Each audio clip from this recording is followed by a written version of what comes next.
హనుమ ఎక్కడ ఉన్నారో అక్కడ బుద్ధి వైభవం ఉంటుంది. బుద్ధిర్యశో బలం ధైర్యం నిర్భయత్వం అరోగత అజాడ్యం వాక్పటుత్వం చ అని కదా. ఆయన్ని నమ్మిన వాడికి, ఆయన్ని సేవించిన వాడికి మంచి వాక్పటుత్వం కూడా వస్తుంది. కాబట్టి ఆయన అన్నారు వెంటనే, సంభ్రమస్త్వజ్జతామేష సర్వైర్వాలికృతే మహాన్ మలయోయం గిరివరో భయం నేహాస్తి నేహాస్తి వాలినః. నువ్వు అన్నింటికీ ఇలా భయపడిపోతూ ఉంటావు. ఈ మలయ పర్వత శిఖరం మీదకి, ఇక్కడ ఉన్నటువంటి ఋష్యమూక పర్వతం మీదకి అసలు వాలి కానీ వాలి అనుచరులు కానీ రాలేరని తెలిసి కూడా నువ్వు ఎందుకింత భయపడిపోతుంటావు? ఎవరో వచ్చారు, వాళ్ళు నిన్ను చంపడానికే వచ్చారు అనుకుంటావేంటి? అనుకుని అలా భయపడుతుంటావేంటి? ఇక్కడ శ్రీరామాయణంలో హనుమ మొట్టమొదటిసారి మాట్లాడడం మొదలు పెడుతున్నారు. మొదలు పెడుతూనే ఆయన సాధించినటువంటి విజయం ఏమిటంటే, భయంతో శంకతో పరిగెడుతున్నటువంటి రాజు యొక్క శంకని భయాన్ని తీరుస్తున్నారు. రాజు భయపడితే మంత్రి భయపడి పరిగెత్తాడు అనుకోండి, ఇంకెందుకా మంత్రి? ఆయన ఆలోచించారు. ఆలోచించి వివేచనతో కూడిన తన నిర్ణయాన్ని ప్రకటిస్తున్నారు. నువ్వు ఇలా పరిగెత్తకూడదు, నువ్వు ఇక్కడికి రాడు వాలి, వాలి రాడు, వాలి అనుచరులు రారు. ఆ వచ్చిన వాళ్ళు ఎందుకు వచ్చారో మనకి తెలియదు. అసలు తెలియకుండా వాలే పంపాడని ఎలా అనుకుంటున్నావు? అనుకుని ఇలా గెంతులు ఎందుకు వేస్తున్నావు నువ్వు? అలా గంతులు వేయకూడదు, తప్పు. నీ యొక్క పరిస్థితి చూస్తే నాకేమనిపిస్తోందో తెలుసా? అహో శాఖాం మృగత్వంతే వ్యక్తమేవ ప్లవంగమ లఘుచిత్తతయాత్మానం నస్థాపయసి యోమతౌ. ఇంత బలహీనమైనటువంటి మనస్సున్నవాడివి, ఒక వానరుడివి, ఒక రాజుగా ప్రవర్తించలేని వాడివి, ఇటువంటి వాడివి నువ్వు రేపొద్దున్న రాచరికం ఏం చేస్తావు? రేపొద్దున్న ఒకవేళ నీకు రాజరికమే వస్తే నువ్వు ఎలా కూర్చుంటావు రాజుగా? లఘుచిత్తతయాత్మానం, నీది చాలా తేలికైనటువంటి మనస్సు, కదిలిపోతోంది, చంచలత్వాన్ని పొందుతోంది, అన్నింటికీ భయమే నీకు. బుద్ధి విజ్ఞాన సంపన్న ఇంగితై సర్వమాచర నహ్య బుద్ధిం గతో రాజా సర్వభూతాని శాస్తి. వాళ్ళు చెట్ల వంక అలా చూస్తున్నారు వెడుతూ.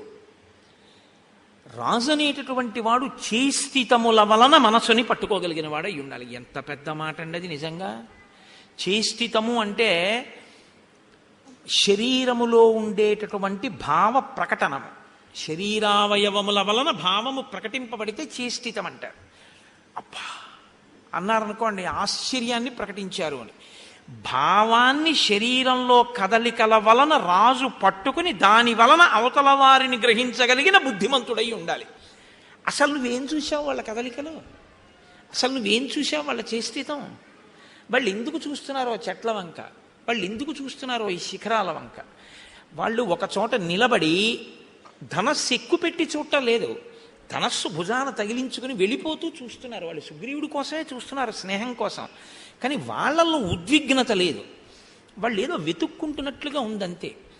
అసలు వాళ్ళ చేష్టితం నీకు అర్థమైందా? అర్థం కాకుండా ఓ నిర్ణయానికి వచ్చి ఎలా పరిగెడుతున్నావు? నువ్వు ఎలా రాజు అవుతావు?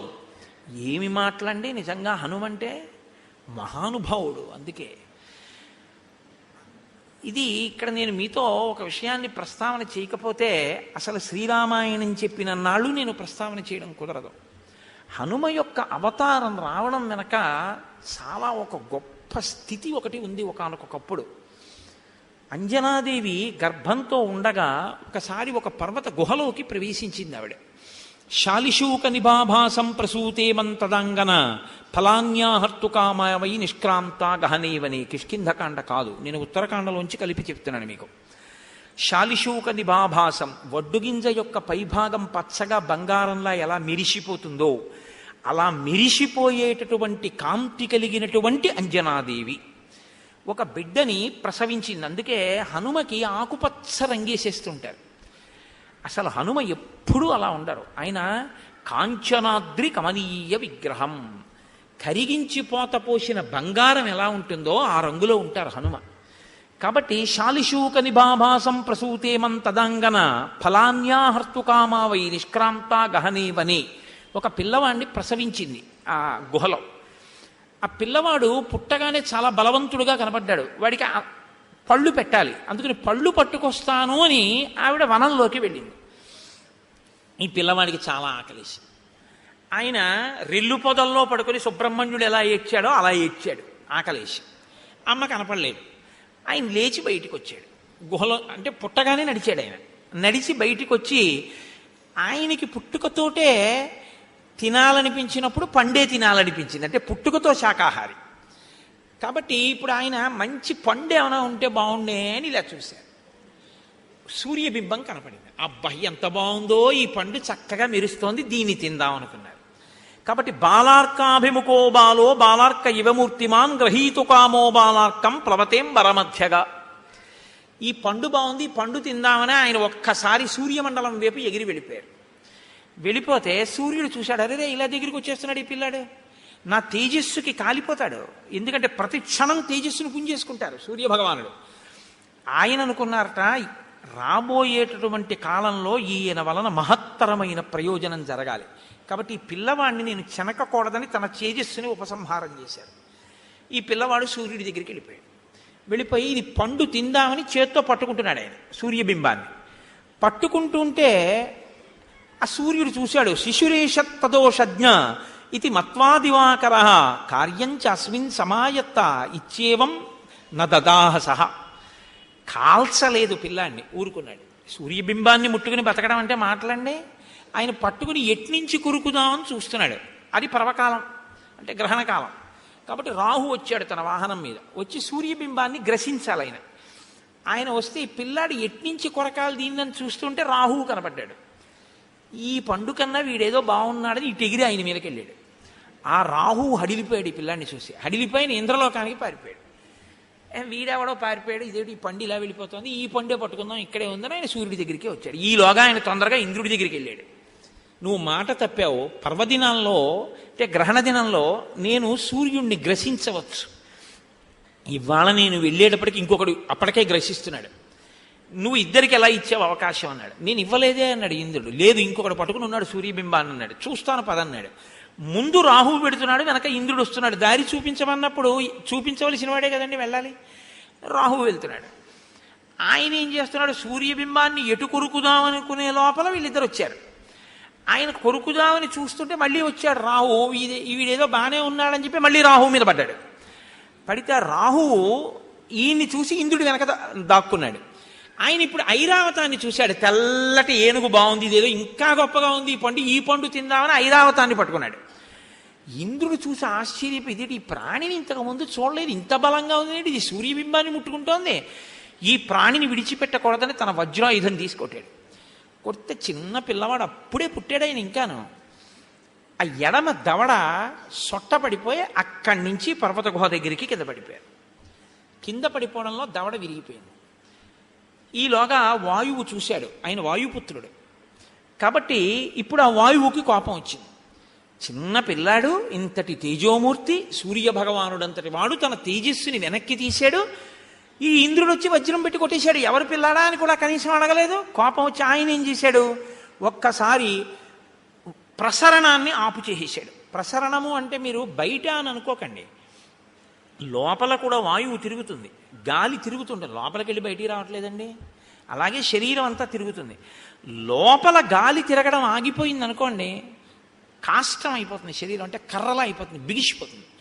కాలట్టుకు లేపితే శరీరం అంతా లేచిపోతుంది, ఓ ఇనప ఊచ లేచిపోయినట్టు. అది బిగిసిపోయింది శవం అంటాం కదా, అంటే లోపల వాయు ప్రసరణం ఆగిపోయిందని గుర్తు.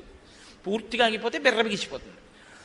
కాబట్టి ఇప్పుడు ప్రాణులన్నీ ఏమైపోయాయి అంటే బిర్ర బిగిసిపోయాయి, ఎక్కడివక్కడే. ఇక ఎవ్వరూ కదలిక లేదు, అన్ని ప్రాణులు ఆగిపోయాయి. అన్ని ప్రాణులు ఆగిపోతే సంధ్యావందనాలు అయిపోయాయి, సంధ్యావందనాలు అయిపోతే యజ్ఞాలు అయిపోయాయి, యజ్ఞాలు అయిపోతే యాగాలు ఆగిపోయాయి, హోమాలు ఆగిపోయాయి. కాబట్టి ఇప్పుడు హవిస్సులు లేవు. హవిస్సులు ఎవరు తినాలి, దేవతలు తినాలి, వాళ్ళకి హవిస్సు లేదు. ఇప్పుడు వాళ్ళు ఏమిటి, అసలు ఎవ్వరూ ఏ హోమం చేయడం మానేశారని చూశారు అంతే. ఎక్కడి వాళ్ళు అక్కడ స్టిల్ ఫోటోగ్రాఫ్ అంటారే అలా ఉంది లోకం. అసలు హనుమ పుట్టినప్పుడు ఈ లోకం చాలా చిత్రమైనటువంటి స్థితిలోకి వెళ్ళిపోయింది, స్తంభీభూతమైంది. అసలు ఓ కుక్క, నక్క, పిల్లి, పంది, చీమ, దోమ ఏవి అన్నీ స్తంభీభూతం అయిపోయి, ఎందుకంటే వాయువే అన్నిటికీ ఆధారం. ఇప్పుడు దేవతల మనుషులు కదిలే పరిస్థితి లేదుగా, స్తంభీభూతం అయ్యారు. కాబట్టి దేవతలు వెళ్ళారు బ్రహ్మగారి దగ్గరికి. అయ్యా నువ్వు వాయువు వల్లే ప్రాణములు ఉంటాయి, వాయువు వల్లే భూతములు మిగులుతాయన్నావు, ఇప్పుడు వాయువు జడీభూతం చేసింది ప్రాణుల్ని, కదలటం లేదు లోపల, ఏం చేయమంటావు, ఎందుకు ఆగిపోయింది అన్నారు. ఆయన ఒకసారి కళ్ళు మూసుకొని చూశారు. చూసి అన్నారు, ఏమి లేదురా అబ్బాయి, అకస్మాత్తుగా లైట్నింగ్ స్ట్రైక్లోకి వెళ్ళాడు. ఎందుచేత అంటే ఆయనకు ఒక ఇబ్బంది వచ్చింది, వాళ్ళ అబ్బాయిని కొట్టేశాడు ఇంద్రుడు. కాబట్టి రండి మనందరం వెడదాం. ఇప్పుడు చర్చలకి పిలిచేంత సమయం లేదు, ఎందుకంటే అవతల స్తంభీభూతములైపోయే ప్రాణులు, మనమే వెళ్ళిపోదాం అని ఆయన ఒక కమండలం పట్టుకుని ఆయన బయలుదేరాడు. వెనక దేవతలందరూ బయలుదేరి ఎక్కడ హనుమని ఒళ్ళో పెట్టుకుని వాయువు కూర్చున్నారో అక్కడికి వెళ్ళారు. వెళ్ళి ఒక్కసారి బ్రహ్మగారు వంగి ఆ పిల్లవాడి బుగ్గలు రెండు ఇలా పునికి కమండలంలో నీళ్లు చేసి ఇలా అన్నారు. ఆ పిల్లవాడు వెంటనే ఉలిక్కిపడి లేచి చైతన్యాన్ని పొంది వాడు ఆడుకోవడం మొదలుపెట్టాడు. చాలా సంతోషించాడు వాయుదేవుడు. అప్పుడు బ్రహ్మదేవుడు అన్నాడు, ఈ వాయువు గొప్పతనం ఏమిటో తెలుసా? అశరీరం శరీరేషు వాయుశ్చరతి పాలయన్. ఈ వాయువుకి శరీరం లేదు, కానీ ఈయన అన్ని శరీరాల్లోకి వెళ్ళి శరీరాల్ని నిలబెడుతుంటాడు. వాయు ప్రాణ సుఖం వాయు వాయు సర్వమిదం జగత్ వాయునా సంపరిత్యక్తం న సుఖం విందతే జగత్. వాయువే సుఖం, అందుకే కదండి ఇది పెట్టారు. వాయువే సుఖం, వాయువే ప్రాణం, వాయువే సర్వమిదం జగత్. వాయువే ఈ లోకం, లేకపోతే వాయువు లేకపోతే ఏం లేవు. అందుకని ఆయన అంత గొప్పవాడయా. కాబట్టి ఈ పిల్లవాడు రాబోయే కాలంలో రామచంద్రమూర్తికి సాయం చేసి కొన్ని కోట్ల మందికి ఆర్తత్రాణపరాయణుడై నేనున్నాను అని నిలబడగలిగినటువంటి గొప్ప స్వరూపంగా మారుతాడు. అమిత్రాణం భయకరో మిత్రాణం అభయంకర. ఎవరెవరు ఈశ్వర ద్వేషులుంటారో వాళ్ళ పాలిట ఈయన భయంకరుడు. ఎవరు ఈశ్వరుణ్ణి ఆరాధిస్తారో వాళ్ళ పట్ల అభయంకరుడు, వాళ్ళ కోరికలు తీరుస్తాడు. కాబట్టి మీ తేజస్సులు ధారపోయింది అన్నాడు. అంటే వెంటనే ఇంద్రుడు ఒక వజ్రాల మాల తీసి ఆయన మెడలో వేసి, ఇక ముందెప్పుడూ నా వజ్రాయుధం ఈయనని చెనకదు, నా వజ్రాయుధానికి ఆ శక్తి ఉండదన్నాడు. వెంటనే చతుర్ముఖ బ్రహ్మగారు అన్నారు, నా బ్రహ్మాస్త్రము ఈయన్ని కట్టదు అన్నారు.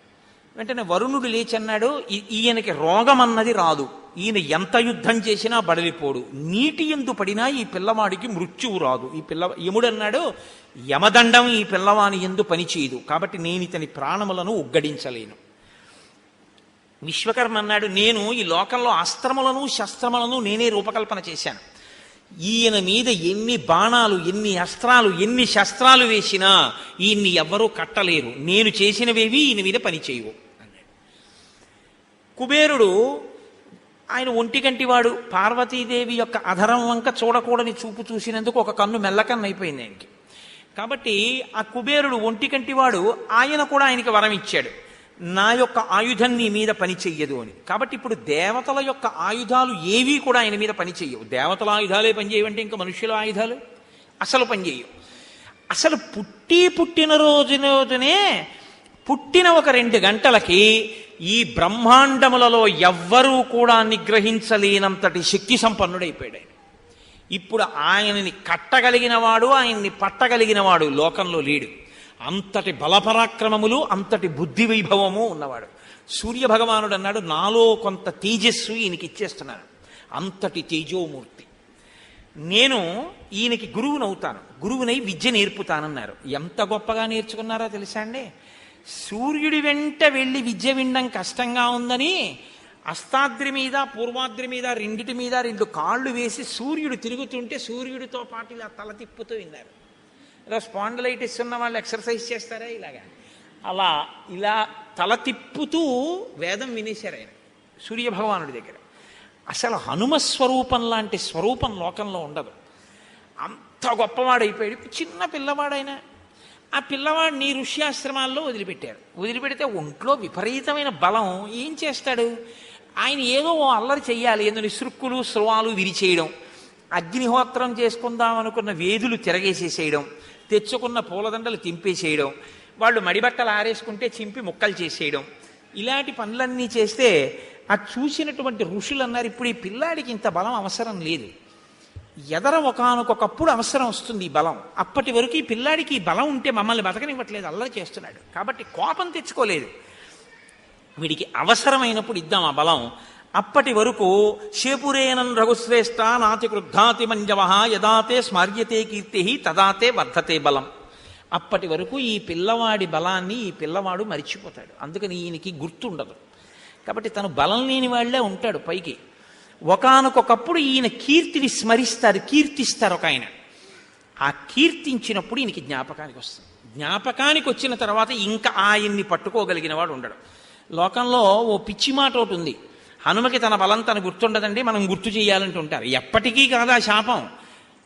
చిట్ట చివర కిష్కింధకాండ చివరలో జాంబవంతుడు స్తోత్రం చేశాడు, అక్కడతో పోయింది ఆ శాపం. ఆయన్ని స్తోత్రం చేస్తే ఆయనకి గుర్తొచ్చేసింది, గుర్తొచ్చేసి 100 యోజనములు దాటి వెళ్ళిపోయారు. అప్పటి వరకే, అంతేకాని ఇప్పటికీ మనం ఏదో గుర్తు చేస్తే తప్ప గుర్తురా అని అమాయకుడు ఆయన అనుకుని మనం ఏదో పెద్ద గుర్తు చేసే ప్రయత్నంలో ఉన్నట్టు పిచ్చి పిచ్చి వేషాలు వేయకూడదు ఆయన దగ్గర. ఇప్పుడు ఆయన పూర్తి శక్తివంతుడే. ఇప్పుడేమిటి, ఎప్పుడో కిష్కింధకాండ చివరి నాటికే ఆయనకు ఆ శక్తి వచ్చేసింది. కాబట్టి అంత గొప్ప స్వరూపం కలిగినటువంటి మహానుభావుడు హనుమ. కాబట్టి ఇప్పుడు సుగ్రీవుడు అన్నాడు, దీర్ఘబాహు విశాలాక్షౌ శరచాపాసిధారిణౌ కస్యన స్యాద్ భయం దృష్ట్వా ఏతే సురసతోమపో. వీళ్ళని చూస్తే దేవతల్లా ఉన్నారు. అసలు ఆ చేతులు చూసావా, ఎంతంత పొడుగైన చేతిలో, ఆజానబాహుం అరవింద దళాయతాక్షం. ఆ మూర్తిని చూసావా, ఎంతంత పొడుగున్నారో ఒక్కొక్కళ్ళు. ఆ చేతుల్లో ధనస్సు చూసావా, వాళ్ళు పట్టుకున్నటువంటి ఆ తూణీరములలో ఏదో ఆ కోరలతో బుసలు కొడుతున్న పావుల్లో ఉన్నాయి ఆ బాణాలు. అటువంటి వాళ్ళని చూస్తే ఏతౌ సురసతోపమవు. అటువంటి వాళ్ళని చూస్తే ఎవరికి భయం వేదయా? అందుకని భయం వేస్తోంది. వాలి ప్రాణి హితావేతౌ శంకేహం పురుషోత్తమౌ రాజానో బహుమిత్రాశ్చ విశ్వాసో నాత్రహిక్షమః. రాజుకి అనేక మంది మిత్రులు ఉంటారు. ఎవరితో మిత్రత్వం చేస్తున్నాడో మనకి తెలియదు. వాలి ఎవరితో మిత్రత్వం చేసి ఈ వీరుల్ని తీసుకొచ్చాడో, తాను ఋష్యమూకం మీదకి వెళ్ళకూడదు కానీ నన్ను వధించగలిగినటువంటి బలవంతుల్ని తీసుకొచ్చుంటాడు. అందుకే అంత బలంగా ఉన్నారు వాళ్ళిద్దరు. నా కోసమే వెతుకుతున్నారు వాళ్ళిద్దరు. ఇప్పుడు ఇక్కడికి వచ్చేస్తారు, వెతికి వెతికి వచ్చేసి నన్ను చంపేస్తారు. అందుకే నాకు భయం అని ఓ నిర్ణయానికి వచ్చేసాడు శంకతోటి. కృత్యేషు వాలీ మేధావి రాజానో బహుదర్శనా భవంతి పరహంతార తే జ్ఞేయా ప్రకృతైర్నరై. చాలా మేధావి వాలి, ఏ సామాన్యుడు కాడు. కాబట్టే ఇంత ప్రణాళిక రచించాడు. అటువంటి రాజుల విషయంలో సామాన్యులు భయంగా ఉండద్దు. ఇప్పటికే నా రాజ్యం అపహరించాడు, నా భార్యను అపహరించాడు, ఇప్పుడు నా ప్రాణములను అపహరించడానికి ప్రయత్నిస్తున్నాడు అని హనుమవంక చూసి అన్నారు. అంటే మంత్రి మీద ఉన్న నమ్మకం. ఎందుకు అలా భయపడతావు, లఘుచిత్తతమాత్మానం అంటున్నావు కదా, ఒక పంచి నువ్వు వెళ్ళి అడిగిరా, నువ్వు కనుక్కురా. అసలు మనం భయపడవలసిన అవసరం ఉన్నవాళ్ళు, భయపడవలసిన అవసరం లేని వాళ్ళు, నువ్వు వెళ్ళి విచారణ చేసిరా. అంటే ఆయనకి హనుమ మీద అంత నమ్మకం రాజుకి. 4 సచివులున్నా మిగిలిన వాళ్ళకి బాధ్యత అప్పచెప్పలేదు. ఎందుకంటే అవతల వాళ్ళు టక్కరితనంతో సుగ్రీవుడి దగ్గరికి రావడం కోసమే తిరుగుతున్న వాళ్ళైతే, వెళ్ళి అమాయకంగా మాట్లాడిన వాళ్ళైతే వాళ్ళని తీసుకొచ్చేసాడు అనుకోండి, సుగ్రీవుడి దగ్గరికి అయిపోయింది అంతే కథ. కాబట్టి వాళ్ళ హృదయమిరింగిన వాడై ఉండాలి. ఒకవేళ వాళ్ళ వల్ల ఉపయోగం ఉందంటే తీసుకురావాలి, అక్కర్లేదనుకుంటే నిశ్శబ్దంగా వచ్చేసి రాజుకి హెచ్చరిక చేసి రాజుని తప్పించగలిగినటువంటి ప్రజ్ఞ కలిగిన వాడై ఉండాలి. కాబట్టి ఇప్పుడు హనుమతో అంటున్నారు, తౌ త్వయా ప్రకృతేనైవ గత్వా జ్ఞేయౌ ప్లవంగమ ఇంగితానం ప్రకారైశ్చ రూపవ్యాభషణేన చ. మనసులో ఉన్న భావములు శరీరముల యొక్క కదలికల వలన చేష్టితములుగా ప్రకటనమైనప్పుడు కనిపెట్టగలిగినటువంటి సమర్థత ప్రకాశించగలిగిన వాడు రాజు అన్నావు కదా హనుమ. నువ్వు వెళ్ళి వాళ్ళ యొక్క ఇంగితము, వాళ్ళ చేష్టితము, వాళ్ళ మనస్సు, వాళ్ళ హృదయము బాగా కనిపెట్టు. లక్ష్యస్వ తయోర్భావం ప్రహృష్ట మనసౌ యది విశ్వాసయన్ ప్రశంసాభి ఇంగితైశ్చ పునః పునః. మళ్ళీ మళ్ళీ మళ్ళీ మళ్ళీ వాళ్ళని పొగుడు, వాళ్ళ మనసుకు నచ్చేట్టు మాట్లాడు. అప్పుడు వాళ్ళు నీ యందు స్నేహం కలిగి, నీ యందు ఆర్ద్రత కలిగి వాళ్ళ మనసు బయట పెట్టేస్తారు. బాగా తెలుసుకో. కానీ నువ్వు వాళ్ళతో మాట్లాడేటప్పుడు మాత్రం ఏం చేస్తావో తెలుసా, నువ్వు నా వైపుకుండేటట్టుగా చూడన్నాడు. ఎందుకని, లోపల ఆతృత ఆపుకోలేడు. అందుకని చూస్తూ ఉంటాడు, ఇలా ఏం మాట్లాడుకుంటున్నారు ఇద్దరు, గబుక్కుని వచ్చేస్తాడా అని చూస్తూ ఉంటాడు. ఇప్పుడు రామలక్ష్మణులు తన వైపుకుండేటట్టు హనుమ తనకి పృష్ఠభాగం కనపడేటట్టు నించుని మాట్లాడుకుంటున్నారు అనుకోండి, తను ఇలా తొంగి చూశాడు అనుకోండి, రామలక్ష్మణులు చూస్తారు తన్ని. అందుకని నువ్వు నా వైపు చూడు అంటే ఏమవుతుంది, ఇప్పుడు ఆయన తనకి కనపడుతుంటారు. తను చెప్పినట్టే మాట్లాడుతున్నారో లేదో, తనకి నమ్మకం కలిగేటట్టుగా అక్కడ హనుమ ప్రవర్తిస్తున్నారో లేదో తను చూసుకుంటూ ఉంటారనమాట. అందుకని నువ్వు అలా నాకు ఎదురుగుండా కనపడాలి సుమా, నాకు నువ్వు కనపడేటట్టుగా నిలబడి మాట్లాడు తప్ప వాళ్ళు నాకు కనపడేటట్టుగా మాట్లాడకు. అలా నిలబడి వెళ్ళినప్పుడు అలా నిలబడి మాట్లాడు. ఎంత జాగ్రత్త తీసుకున్నాడండి, ప్రాణం మీదకి వచ్చింది అనేటప్పటికీ ఇన్ని జాగ్రత్తలు వస్తాయిలా ఉంది. మమైవాభిముఖం స్థిత్వా పృచ్ఛత్వం హరిపుంగవ ప్రయోజనం ప్రవేశస్య వనసస్యాస్య ధనుర్ధరో. అసలు ధనస్సులు పట్టుకున్నటువంటి వాళ్ళిద్దరూ తాపసుల వేషంలో ఈ అరణ్యంలోకి ఎందుకు వచ్చారో నువ్వు కనుక్కురా అన్నాడు. మీరిప్పుడు హనుమ యొక్క ప్రజ్ఞ చూడాలి. ఇప్పుడు ఆయన బయలుదేరుతున్నారు. ఒక్క దూకే ఆయన రామలక్ష్మణుల దగ్గరికి వెళ్ళిపోగలరు. వెళ్ళిపోయారనుకోండి సుగ్రీవుడు భయపడిపోతాడు. ఎందుకంటే వినపడదుగా ఏం మాట్లాడుకుంటున్నారు, దూరంగా ఉంటారు, గంతు వెళ్ళిపోతారు. కానీ సుగ్రీవుడి భయం ముందు తీరాలి.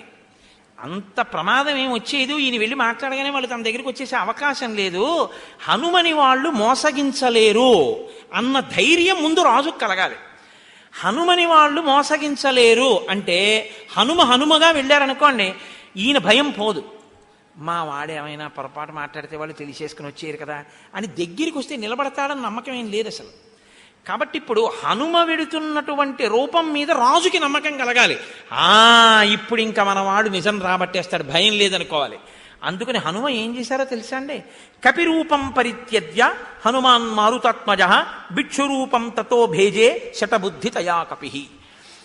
తన రూపాన్ని విడిచిపెట్టేసి ఒక సన్యాసి రూపాన్ని పొంది రామలక్ష్మణుల దగ్గరికి వెళ్ళారు. ఇప్పుడు సుగ్రీవుడు చూడగానే సంతోషించాడు. ఎందుకని?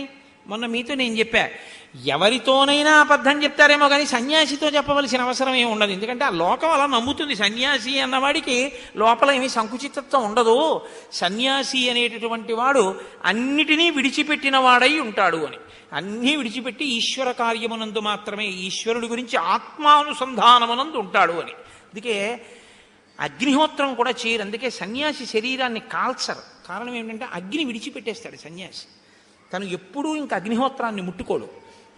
అందుకే సన్యాసి వల్ల లోకానికి భయం ఉండదు. అగ్నిహోత్రం మనం చేస్తాం, తెల్లవారు లేస్తే వంటన్నా చేస్తాం, అందులోకి వచ్చి ప్రాణులు పడిపోతాయి. పైగా ఉడికించినప్పుడు ప్రాణులు కొన్ని దాంట్లో ఉన్నవి ఉడికిపోయి చచ్చిపోతాయి. ఓ వంకాయలో పురుగు ఉందనుకోండి, నేను చూడలేదండి అని ఉడికించేస్తే చచ్చిపోతుంది. అది బియ్యంలో పురుగులు ఉన్నాయనుకోండి చచ్చిపోతాయి. కాబట్టి ఆ తర్వాత అన్నంలోకి వచ్చిన తర్వాత తీసి పారేస్తాం. నేనే అలా తిన్నట్టు మీరు తిననట్టు ఎప్పుడు మొహం పెట్టకండి, మీకు వచ్చే ఉంటుంది. కానీ మీరు అలా నటిస్తున్నారు అంతే. కాబట్టి మనం అగ్నిహోత్రం చేస్తే కొన్ని క్రిములు మరణిస్తాయి. సన్యాసి వల్ల ఆపాటి భయం కూడా ఉండదు. ఎందుకంటే అసలు ఆయన జీవితంలో ఇంకా అగ్నిహోత్రం చేయడు. అంటే అంతగా భయరహితమైన స్థితిలో ఆయన జీవిస్తాడు. అంత భయరహితమైన స్థితిని లోకానికి ఇస్తాడు. కాబట్టి ఇప్పుడు సన్యాసికి అబద్ధం ఎవరు చెప్పరు, ఆ అవసరం ఎవరికి ఉండదు. కాబట్టి ఇప్పుడు సన్యాసిగా వెడుతున్నాడు కాబట్టి ముందు సుగ్రీవుడికి ధైర్యం. కాబట్టి కపిరూపం పరిత్యజ్య హనుమాన్ మారుతాత్మజ భిక్షురూపం తతో భేజే శతబుద్ధి తయా కపి. లోపల ఒకటి పెట్టుకుని పైకి అసలు రహస్యం కనిపెట్టడానికి కపట బుద్ధితోటే సన్యాసి వేషం కట్టారు. మహర్షికి ఏమి అనుమానాలు ఏమి ఉండవండి, ఉన్నది ఉన్నట్లు మాట్లాడేస్తారు. శఠబుద్ధి తయా కపి. ఆయన ఆ కపి అంటే హనుమ శఠబుద్ధితయా, ఆయన కపట బుద్ధితో పైకి వేషం ఒకటి లోపల ఒకటి పెట్టుకునే వెడుతున్నారు అని చెప్పారు ఆయన. తతస్స హనుమాన్ వాచ శ్లక్షణయా సుమనోజ్ఞయా వినీతవదుపాగమ్య రాఘవౌ ప్రణిపత్యచ. ఆయన రామలక్ష్మణుల దగ్గరికి వెళ్ళారు. ఇదే కిష్కింధకాండలో చాలా ఆశ్చర్యకరమైన విషయం. వెళ్ళి ఆ రామలక్ష్మణుల్ని ఇలా చూశారు.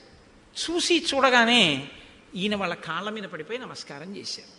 చెయ్యొచ్చా? అలాగా చేయకూడదు. సన్యాసి గృహస్థుకి నమస్కారం చేయకూడదు.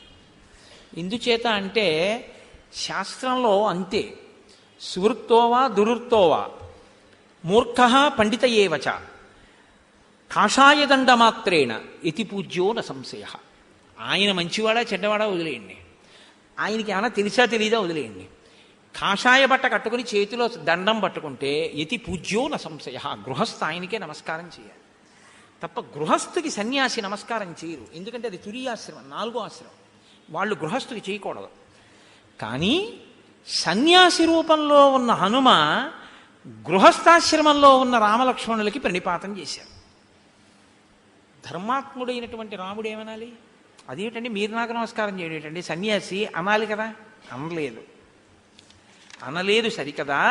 సంపూజ్య విధివద్వీరో హనుమాన్ మారుతాత్మజ ఉవాచ కామతో వాక్యం మృదు సత్య పరాక్రమౌ. పోనీ ఏ శబరిలాగో ఎదురు చూస్తున్నటువంటి వాళ్ళు ఒక దివ్యమైనటువంటి జ్ఞానము చేత తెలుసుకున్న వాళ్ళు రాముడెవరో అందుకుని పూజ చేస్తున్నారా? అలా వచ్చినట్టు హనుమ మీకు కథలో కూడా లేదు. శటబుద్ధితయా కపిహి, లోపల ఒకటి పెట్టుకుని పైకొక వేషం కట్టి వెళ్ళారని చెప్తున్నారు మహర్షి. అటువంటి వారు వెళ్ళగానే ప్రణిపాతం చేసి నమస్కారం చేసి పూజ చేసి మాట్లాడుతున్నారు. అంటే తన జీవితంలో మొట్టమొదటిసారి రామలక్ష్మణుల్ని చూడగానే హనుమ హృదయంలో పాలు పొంగినట్టు భక్తి ఒక్కసారి పొంగింది. నా జీవితం ఈయనకే అంకితమైపోతోంది, ఈయనే నా ఆరాధ్య దైవం, ఈయననే నేను ఉన్నన్నాళ్ళు, నా అవతారం ఉన్నన్నాళ్ళు నేను ఈయన్నే సేవిస్తాను. ఇది మొదటి పరిచయంలోనే ఆయనెవరో ఈయనకి లీలామాత్రంగా భాషించిందంతే. తత్కారణము చేత ఆయన వెంటనే కొన్ని ప్రశ్నల రూపంలో మాట్లాడడం మొదలుపెట్టారు హనుమ. రాముడు కానీ లక్ష్మణుడు కానీ జోక్యం చేసుకోరు, ఇద్దరు వింటున్నారు. త్రాసయంతౌ మృగగణాన్ అన్యాంశ్చ వనచారిణ రాజర్షి దేవప్రతిమౌ తాపసౌ సంసితవ్రతౌ దేశం కథమిమం ప్రాప్తౌ భవంతౌ వరవర్ణినౌ పంపాతీర రుహాన్ వృక్షాన్ వీక్షమాణౌ సమంతతః ఇమాం నదీం శుభజలాం శోభయంతౌ తపస్వినౌ ధైర్యవంతౌ సువర్ణాభౌ కౌ యువాం క్షీరవాససౌ నిశ్వసంతౌ వరభుజౌ పీడయంతా విమః ప్రజాః సింహ విప్రేషితౌ వీరౌ సింహాతి బలవిక్రమౌ శక్రచాప నిభే చాపే గృహీత్వా శత్రుసూదనౌ శ్రీమంతౌ రూపసంపన్నౌ వృషభశ్రేష్ఠ విక్రమౌ హస్తి హస్తోపమ భుజౌ ద్యుతిమంతౌ నరర్షభౌ ప్రభయా పర్వతేంద్రోయం యువయోరవభాసితః రాజ్యార్హావమర ప్రఖ్యౌ కథం దేశాం జిహాగతౌ పద్మపత్రేక్షణౌ వీరౌ జటామండలధారిణౌ అన్యోన్య సదృశౌ వీరౌ దేవలోకాదివాగతౌ యదృచ్ఛయేవ సంప్రాప్తౌ చంద్రసూర్యౌ వసుంధరాం విశాలవక్షసౌ వీరౌ మానుషౌ దేవరూపిణౌ సింహస్కందౌ మహోత్సాహౌ సమదావివ గోవృషౌ ఆయతాశ్చ సువృత్తాశ్చ బాహవ పరిఘోపమాః సర్వభూషణభూషార్హాః కిమర్థం న విభూషితాః ఉభౌ యోగ్యావహం మన్యే రక్షితుం పృథివీమిమాం ససాగర వనాం కృత్స్నాం వింధ్యమేరు విభూషితాం ఇమే చ ధనుషీ చిత్రే శ్లేక్ష్ణే చిత్రానులేపనే ప్రకాశేతే యథేంద్రస్య వజ్రే హేమ విభూషితే సంపూర్ణానిశితైర్బాణైః తూణాశ్చ శుభదర్శనాః జీవితాంతకరైర్ఘోరైః శ్వసద్భిరివ పన్నగైః మహాప్రమాణౌ విస్తీర్ణౌ తప్తహాటకభూషితౌ ఖడ్గానేతౌ విరాజేతే నిర్ముక్తావివ పన్నగౌ. ఈ ప్రశ్నలతో కూడినటువంటి స్తోత్రాన్ని ఒక్కసారి చేసేశారు. ఆయన అన్నారు, మీరు ఇద్దరు రాజర్షులులా ఉన్నారు, మీరిద్దరూ దేవతల్లా ఉన్నారు, మీ ఇద్దరు చాలా విపరీతమైన తేజస్సుతో ఉన్నారు. మీరు నడిచి వస్తుంటే మృగాలన్నీ భయపడిపోతున్నాయి, మీరు నడిచి వస్తుంటే వానరములన్నీ భయపడిపోతున్నాయి. మీరు జటావల్కములు ధరించారు, ఈ పంపానది తీరం అంతా మీరు నడిచి వస్తుంటే శోభిల్లుతోంది. కానీ మీరు నిట్టూర్పులు విడుస్తున్నారు. మీరు ఈ చెట్ల వంక పదే పదే చూస్తున్నారు, ఈ పర్వతముల వంక చూస్తున్నారు. మీ నడక చూస్తే సింహంలా ఉంది, మీ యొక్క పరాక్రమం చూస్తే వృషభంలా ఉంది. మీరు చాలా విశాలమైనటువంటి వక్షస్థలంతో ఉన్నారు. ఇంద్రధనస్సుల్లాంటి ధనస్సులు పట్టుకున్నారు, అక్షయమాన తూణీరములు పట్టుకున్నారు. పాములు బుస కొడితే ఎలా ఉంటాయో మీ బాణములు చూస్తే అంత పదునుగా, పాముల యొక్క తీక్షణత ఎలా ఉంటుందో అలా ఉన్నాయి. ఏనుగు తొండాలు ఎలా ఉంటాయో అలా మీ చేతులంత పొడుగ్గా ఉన్నాయి. ఏనుగు యొక్క తొండాలు గుండ్రంగా బలిసి ఎలా ఉంటాయో మీ భుజాలు అలా ఉన్నాయి. మీరు జటావల్కములు ధరించారు. సూర్యచంద్రులు ఇద్దరూ నడిచి వస్తే ఎలా ఉంటుందో మీ ఇద్దరు అలా ఉన్నారు. మీరు చాలా దివ్యమైన రూపాలతో ఉన్నారు, సింహపరాక్రమంతో ఉన్నారు, చక్కని మూపులతో ఉన్నారు. దుర్గమారణ్యంలో కాలినడకన వెడుతున్నారు, మీరు ఆజానబాహులై ఉన్నారు. ఇంత అందమైన భుజాలున్న మీరు మీ భుజముల యొక్క సౌందర్యాన్ని ఆచ్ఛాదించడానికి ఆభరణములను ధరించి ఉండాలి. కానీ మీరు ఆభరణములు ఎందుకు ధరించలేదు? వింధ్యాద్రి మేరుపర్వతము మొదలైన పర్వతములతో కూడినటువంటి ఈ భూమండలాన్నంతటినీ కూడా పరిపాలించగలిగినటువంటి తేజస్సు మీ ఇద్దరి యందు ప్రకాశిస్తోంది. కానీ మీరు ఈ భూమి మీద కాలినడకన నడిచి వెడుతున్నారు. ఇది ఒకదానికొకదానికి పొంతన లేదు. మీ యొక్క ధనస్సులు చూస్తే భయం వేస్తోంది. పోతపోసి కరిగించినటువంటి బంగారము చేత అవి పైన పూతలు పూయబడి ఉన్నాయి. వాటికి ఆ అల్లెత్రాడు బిగింపబడవలసినటువంటి స్థితిలో ఉంది. మీరు ఇంత